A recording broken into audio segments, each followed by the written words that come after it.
Hello friends, you are most welcome in remedy physics classes. और आज हम लोग जो बिहार स्टेट का एग्ज़ाम होने जा रहा उसके लिए कुछ इम्पोर्टेंट क्वेश्चन हम लोग डील करेंगे, ठीक है। और यह एग्ज़ाम 9 सितंबर से लेकर के 18 सितंबर 9 सितंबर से लेकर 18 सितंबर तक होगा। और मैं इससे रिलेटेड और भी आपको अपने चैनल पे क्वेश्चंस अपलोड करता रहूँगा, ठीक है।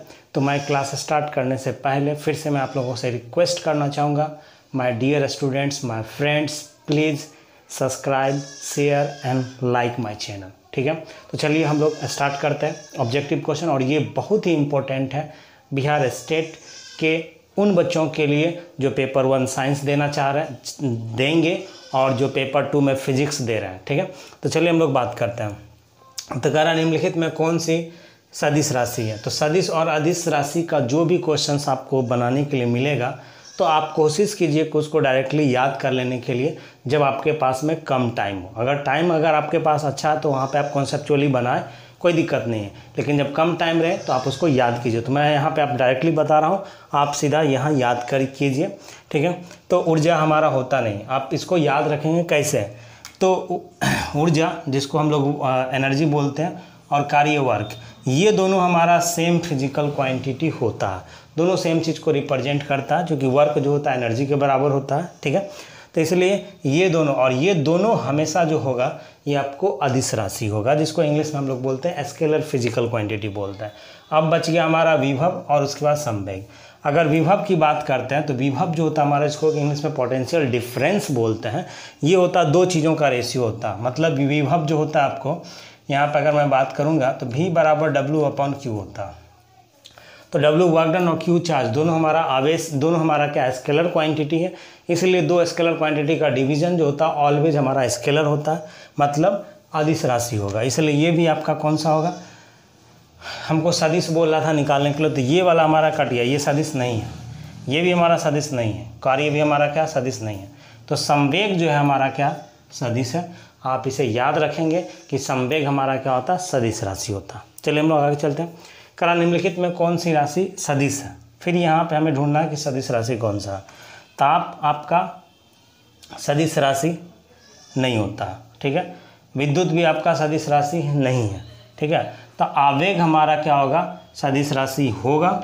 और आयतन भी हमारा क्या होगा, सदिश राशि हमारा नहीं होगा। क्यों? चूँकि ये लेंथ का ट्रिपल टाइम्स ऑफ लेंथ का प्रोडक्ट होता है। तो आपको उतना डीपली नहीं जाना, सीधा आप याद रखें कि आवेग जो होगा हमारा क्या होगा, सदिश राशि होगा। संवेग जो होगा हमारा सदिश राशि होगा, ठीक है।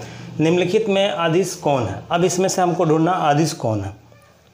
तो बल आघूर्ण आपका सदिश होता, ये होगा नहीं, ठीक है, ये आपको नहीं होगा। धारिता कैपेसिटर आपका क्या होता है, कैपेसिटर हमारा क्या होता है कि ये हमारा आपको हमेशा याद रखना है कि कैपेसिटेंस ऑफ कैपेसिटर जो होता है, जिसको हम लोग धारिता बोलते हैं हिंदी में, ये हमारा स्केलर क्वांटिटी होता है। इसलिए आपका ये जिसको कि अदिश बोले तो अदिश राशि में हमारा कौन सा आएगा, धारिता आएगा। सेकेंड में हमको बोल रहा है विद्युत धारा, विद्युत तीव्रता। तो ये अभी आपको कौन सा होता है, याद रखेंगे, ये विद्युत तीव्रता आपका सदिश राशि होता है, ठीक है। इसके बाद हम लोग चलते हैं निम्नलिखित में कौन सदिश नहीं है। इसमें से आपको ढूंढना है कि कौन सदिश नहीं है। दैट मीन्स इस तरह के क्वेश्चंस में अक्सर बच्चों का क्वेश्चंस, आप लोगों का क्वेश्चंस आप रॉन्ग बनाते जानते हुए भी आपको ध्यान देना है कि पूछ रहा है कि कौन सदिश नहीं है। इसका मतलब है कि हमें अदिश को लेके चलना है। तो विस्थापन हमारा सदिश है, ये भी नहीं होगा। बल हमारा सदिश राशि है, ये भी नहीं होगा। त्वरण हमारा सदिश राशि है, ये भी नहीं होगा। आप इसको याद कर ले कि कौन सा हमारा, कौन सा फिजिकल क्वांटिटी, कौन सा भौतिक माप जो है सो हमारा क्या है, फिजिकल, ये है सदिश है और अदिश है। तो ये तीनों आपका क्या हो गया, सदिश राशि है। तो चाल जो होता है हमारा क्या, अदिश राशि। तो आंसर आपका क्या होगा, डी। तो जल्दी से आप इसको जो नोट करना चाहते हैं नोट कीजिए, ताकि मैं फिर आपको नेक्स्ट क्वेश्चन की तरफ ले चलूँ।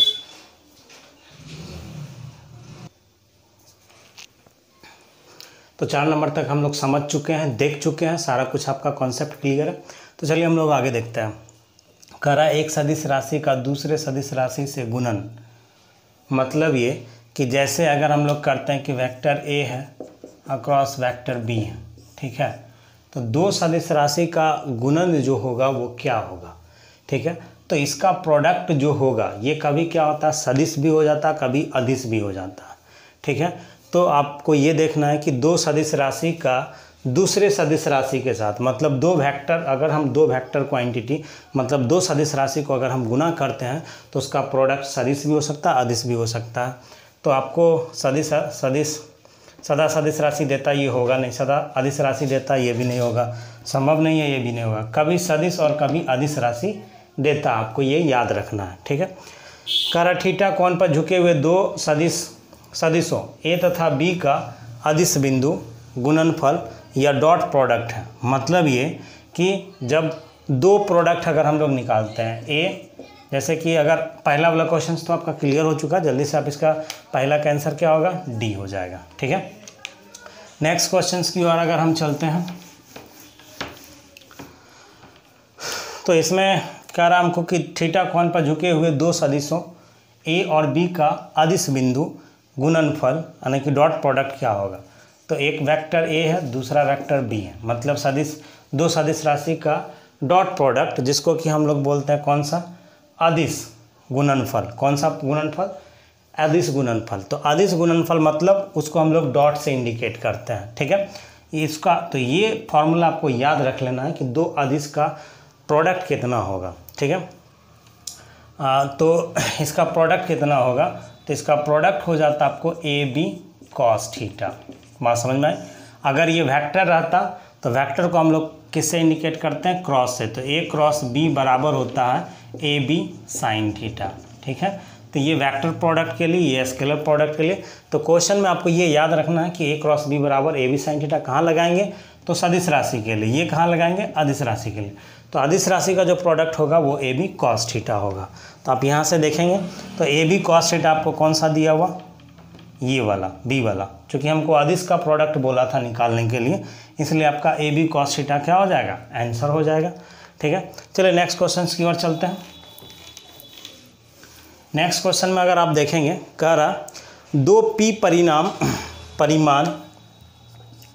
परिमाण वाले सदिशों के परिणामी का परिमाण भी पी है।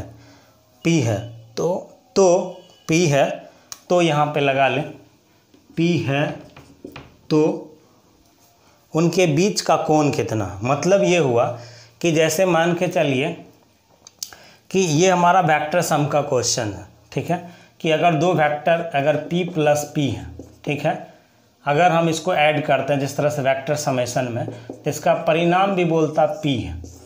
बात समझे।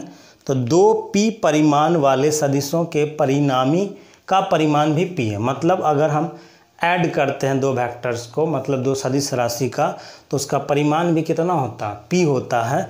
तो आपको पूछ रहा है कि इसके तो उसके बीच का एंगल कितना होगा। तो ये क्वेश्चंस काफ़ी ज़्यादा एग्जाम में पूछे जाते हैं, तो इसका मैं आपको फॉर्मूला बता देता हूँ।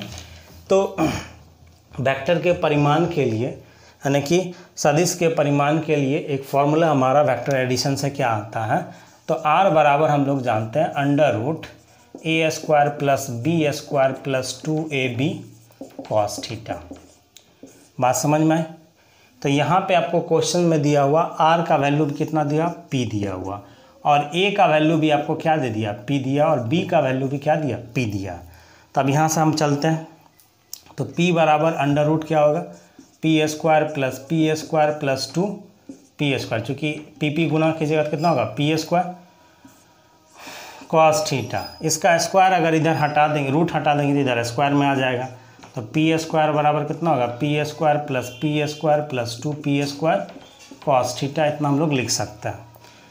अब ये कितना हो जाएगा, 2p स्क्वायर, और फिर इसको इधर घटा के लाएंगे तो ये कितना हो जाएगा, ये p स्क्वायर बराबर 2p square plus 2p square cos theta लिख सकते हैं। इसको इधर लाइए तो घटेगा तो माइनस कितना होगा, p स्क्वायर बराबर 2p स्क्वायर कॉस थीटा। तो p स्क्वायर कैंसिल होगा, तो यहाँ से हम लोग क्या लिख सकते हैं, -1/2 बराबर कॉस थीटा लिख सकते हैं। और हमको बोला यहाँ पे एंगल निकालने के लिए। तो माय डियर फ्रेंड, आपको पता होगा कि कॉस में किसका वैल्यू -1/2 होता है, तो कॉस 120 का वैल्यू -1/2 होता है। तो इस -1/2 को हम लोग कितना लिख सकते हैं, कॉस 120 बराबर कितना, -1/2। तो कॉस 120 का वैल्यू, तो यहाँ से कॉस थीटा, तो थीटा बराबर क्या होगा, कॉस कैंसिल 120 डिग्री। ऑप्शन में मिलाइए, तो सी नंबर इसका क्या होगा, आंसर होगा।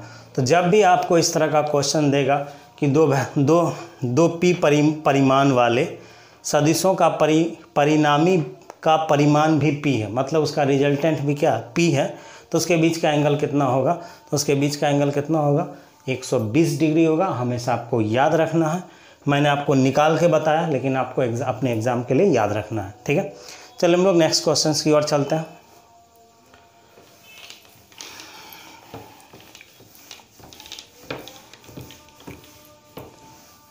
देखिए, अगर मैं यहाँ से अगर बात करता हूँ a + b बराबर a - b है, तो वेक्टर का जो समेशन होता है a + b का रिजल्टेंट होता है, ये आप याद कर लेंगे। a + b अगर वेक्टर दो गो है तो इसका रिजल्टेंट अगर हम r मानते हैं तो ये r का जो प्रोडक्ट होगा, मतलब मैग्नीट्यूड होगा, ये r बराबर हम लोग लिखते हैं अंडर रूट, जो भी कुछ देर पहले बताया था, a² + b² + 2ab cos theta, ये याद रख लेंगे। बात समझ में आई। तो इक्वेशन में दिया हुआ कि a + b बराबर a - b है, तो जब माइनस वाला फॉर्मूला रहेगा तो सिर्फ माइनस यहाँ पे लगाना और ये दोनों बराबर है, ठीक है। तो यहाँ से अगर हम लिखना चाहें a + b और a - b, तो इसको हम लोग लिख सकते हैं रूट, तो यहाँ से चूँकि दोनों साइड हमारा बराबर होगा तो रूट कैंसिल हो जाएगा, तो a + b के जगह हम लोग क्या लिख सकते हैं, यहाँ पे मैंने ये a + b का लिख दिया, फिर a - अगर b के लिए लिखते हैं, ठीक है, तो ये आपको कितना हो जाएगा, a² - b² - 2ab cos theta. और क्वेश्चन के अनुसार ये दोनों बराबर है, तो दोनों रूट का क्या होगा, बराबर हो जाएगा।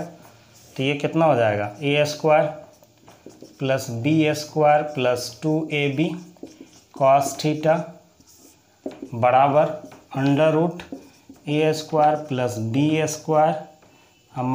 2ab cos theta. यहाँ से दोनों का रूट हमारा क्या होगा, कैंसिल आउट होगा, तो सिर्फ क्या बचेगा, a² + b² + 2ab cos theta बराबर a² + b² - 2ab cos theta. यहाँ से आपका ये कैंसिल आउट हो जाएगा, ये कैंसिल आउट, बचा कितना, तो 2ab cos थीटा बराबर -2ab cos थीटा। तो यहाँ से ये 2ab भी कैंसिल हो जाएगा, बच कितना जाएगा, cos थीटा बराबर -cos थीटा। और माय डियर स्टूडेंट्स, आपको एक बात और पता होगा, क्या पता होगा, कि -cos थीटा को हम लोग 180 - थीटा लिख सकते हैं। इसको हम लोग क्या लिख सकते हैं, ऊपर आप जल्दी से राइट करें ताकि मैं आपको फिर अच्छे से लिख सकूं, ठीक है। तो अगर हम लोग इसको लिखेंगे तो क्या लिख सकते हैं, आपका क्या आया, cos थीटा बराबर -cos थीटा, और इस -cos थीटा को हम लोग लिख सकते हैं क्या, cos 180 डिग्री - थीटा। तो cos 180 डिग्री - थीटा बराबर according to mathematics -cos theta होता, ठीक है। तो फिर यहाँ से cos क्या होगा, कैंसिल, तो थीटा बराबर कितना होगा, 180 - थीटा। फिर इस माइनस थीटा को इधर लाएंगे तो कितना होगा, 2 थीटा बराबर 180 डिग्री, तो थीटा बराबर कितना होगा, 180/2 बराबर 90 डिग्री। तो प्यार से आप इसको लिख सकते हैं, कितना हो जाएगा, 90 डिग्री। तो ऑप्शन आपका कौन सा हो जाएगा, डी नंबर। जल्दी से लिखें ताकि मैं आपको और आगे का इम्पोर्टेंट क्वेश्चंस करवा सकूं।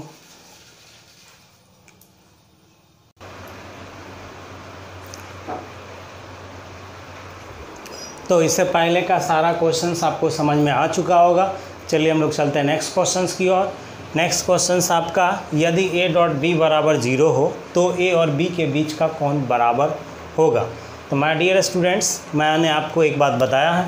क्या बताया, आपको इस फॉर्मूला को हमेशा याद रखेंगे कि दो वेक्टर अगर a और b है तो इसका अगर प्रोडक्ट निकालते हैं, इसको हम लोग डॉट प्रोडक्ट बोलते हैं, और ये सदिश राशि के लिए होता है, तो ये होता है ab cos थीटा। बात समझ में आ रही है। तो यहाँ पर आपको दिया हुआ कि a.b बराबर कितना, 0 है। इसका मतलब a.b बराबर 0 है, तो यहाँ पे थीटा, तो पूछ रहा है यहाँ पे a और b के बीच का एंगल कितना होगा, ठीक है। तो थीटा, अब एक बात ए का कुछ भी वैल्यू हो सकता है, बी का कुछ भी वैल्यू हो सकता है, ठीक है। इसका तो कुछ ना कुछ मैग्नीट्यूड होगा ही। तो ये पूरा मैग्नीट्यूड हमारा जीरो होने के लिए, चूँकि क्वेश्चन में दिया ए डॉट बी बराबर जीरो, तो ये पूरा ये ए डॉट बी का वैल्यू जीरो होने के लिए ये जीरो होना पड़ेगा। और इसको ये जो हमारा डिपेंड करेगा जीरो, यानी कि इसका मैग्नीट्यूड हमारा जो जीरो होगा तो वो किस पे डिपेंड करेगा, एंगल पे। तो यहाँ पे अगर थीटा का वैल्यू क्या रखे ताकि ये पूरा प्रोडक्ट हमारा जीरो हो जाए, तो थीटा का वैल्यू अगर हम 90 डिग्री रखते हैं, चूँकि cos 90 का वैल्यू आप याद रखेंगे, cos 90 डिग्री का वैल्यू होता है जीरो, ठीक है। तो यहाँ पे अगर cos 90 रखते हैं ए डॉट बी बराबर ए बी cos 90 डिग्री रखते हैं, तो ये पूरा प्रोडक्ट जो होगा ये जीरो हो जाएगा। बात समझ में? तो इसका मतलब ये हुआ कि थीटा का वैल्यू हमें कितना रखना होगा, 90 डिग्री। तो इसका आंसर हो जाएगा सी, कि ए डॉट बी बराबर जीरो हो तो ए और बी के बीच का कोण कितना होगा, तो 90 डिग्री होगा, तो ही ए डॉट बी हमारा क्या होगा, जीरो होगा, ठीक है। चलिए नेक्स्ट क्वेश्चन की ओर चलते हैं। सदिश राशि जिसको कि हम लोग वेक्टर बोलते हैं, ए के लंबवत दिशा में उसके घटक का परिमाण होगा, ठीक है। ए के लंबवत दिशा मतलब अगर कोई ए वेक्टर ए है, ठीक है, और इसका जो कंपोनेंट है इस डायरेक्शन में, तो ए के कंपोनेंट का मैग्नीट्यूड कितना होगा, तो माय डियर स्टूडेंट्स इसका जो मैग्नीट्यूड इस डायरेक्शन में होगा, क्योंकि ये तो इस डायरेक्शन में तो कोई मूव कर नहीं रहा, मूव किस डायरेक्शन में कर रहा है, एक्स के डायरेक्शन में, इसलिए वाई के डायरेक्शन में जिसका मैग्नीट्यूड होगा, जिसको कि हम लोग क्या बोलते हैं, परिमाण बोलते हैं, इसको हम लोग क्या बोलते हैं, परिमाण बोलते हैं हिंदी में, परिमाण। तो इस डायरेक्शन में तो ये बॉडी मूव कर नहीं रहा, वाई के डायरेक्शन में जो कि कंपोनेंट होगा, इसलिए इसके डायरेक्शन में मैग्नीट्यूड जो होगा ये जीरो हो रहा, जो कि बॉडी हमारा किधर है, एक्स एक्सिस में है। तो इसका आंसर हो जाएगा ए जीरो। नेक्स्ट क्वेश्चन बोला, दो सदिशों का सदिश गुणनफल दोनों सदिशों से निम्नलिखित कोण पर होता है। दो सदिशों का सदिश गुणनफल, तो एक बात हमेशा आपको याद रखना है कि सदिश गुणनफल जो होगा, ठीक है, अगर मान के चलिए कि वेक्टर ए है और ये वेक्टर बी है, बात समझ में आए, तो इसका जो प्रोडक्ट होगा ये इस तरह से होगा। बात समझ में आ रही, ये अगर एक प्लेन में अगर ए वेक्टर ए और वेक्टर बी है, तो इसका प्रोडक्ट जो होगा इस पे ये परपेंडिकुलर होगा। मतलब ये कि जो प्रोडक्ट होगा ए और बी का, ए और बी सदिश राशि का जो प्रोडक्ट होगा वो हमेशा ए और बी सदिश राशि के ऊपर परपेंडिकुलर होगा। जैसे हम यहाँ पे इसको रख दें तो ये ए पे भी परपेंडिकुलर और बी पे भी परपेंडिकुलर है, ठीक है। तो इसका मतलब है कि दो सदिशों का सदिश गुणनफल दोनों सदिशों से निम्नलिखित कोण पर होता है। दोनों सदिशों से किस कोण पे होता है, तो दोनों सदिशों से ये किस पे है, ए बी के साथ में भी 90 डिग्री बना रहा और ए के साथ में भी 90 डिग्री बना रहा। तो ये हमेशा जो होगा दो सदिशों का सदिश गुणनफल जो होगा उसका जो प्रोडक्ट होगा, परिमाण होगा, हमेशा कितना डिग्री पे होगा, दोनों से 90 डिग्री पे होगा। बात समझ में आई। अब हम लोग कहते हैं ए डॉट बी बराबर जीरो हो तो ए क्रॉस बी बराबर है। अगर मान के चलिए ए डॉट बी बराबर जीरो दे दिया, कुछ देर पहले मैंने आपको बताया, इसका मतलब है ए डॉट बी जीरो तब होगा जब थीटा बराबर कितना होगा, 90 डिग्री होगा। तो थीटा का वैल्यू इस कॉन्सेप्ट से मुझे पता चल गया कि 90 डिग्री है। तो अब ए क्रॉस बी का बात बोल रहा, तो ए क्रॉस बी बराबर, इसको आप इस फॉर्म में मैग्नीट्यूड के फॉर्म में लिखें या डायरेक्टली भी लिख सकते हैं। इसका फॉर्मूला मैंने आपको बताया ए बी साइन थीटा, ठीक है। तो थीटा के जगह आपको कितना पुट करना, 90 डिग्री। तो ए बी साइन 90 डिग्री मैंने पुट कर दिया, तो साइन 90 का वैल्यू होता, आप ये लिख लेंगे कहीं पे, जिसको नहीं पता होगा साइन 90 का वैल्यू होता है, हमेशा याद रखेंगे 1 होता है, और कॉस 90 का वैल्यू 0 होता है। तो यहाँ से इसका वैल्यू कितना हो गया, 1। तो ए क्रॉस बी बराबर तब उस केस में क्या हो जाएगा, ए बी हो जाएगा। तो आंसर आपका कौन सा हो जाएगा, बी हो जाएगा, ठीक है। तो माय डियर स्टूडेंट्स, ये मेरा एक छोटा सा प्रयास था आपके एग्ज़ाम को आसान करने के लिए। आप अपने एग्ज़ाम को अच्छे से दीजिए, ठीक है। और जिन स्टूडेंट्स का नेक्स्ट डे एग्ज़ाम है, मैं सभी के लिए ये बोलना चाहूँगा, और आप अच्छे से एग्ज़ाम दीजिए। Best of luck for your exam. And जाते जाते फिर मैं आप लोगों से एक रिक्वेस्ट करूंगा कि प्लीज़ माय डियर स्टूडेंट्स मेरे चैनल को सब्सक्राइब कीजिए, लाइक कीजिए, शेयर कीजिए, ताकि मैं आपके लिए और अच्छे से इस तरह का वीडियो बना पाऊँ। और ये लेक्चर हमारा आपके लिए कैसा लगा आप कमेंट करके हमें ज़रूर बताएं। Thank you for watching.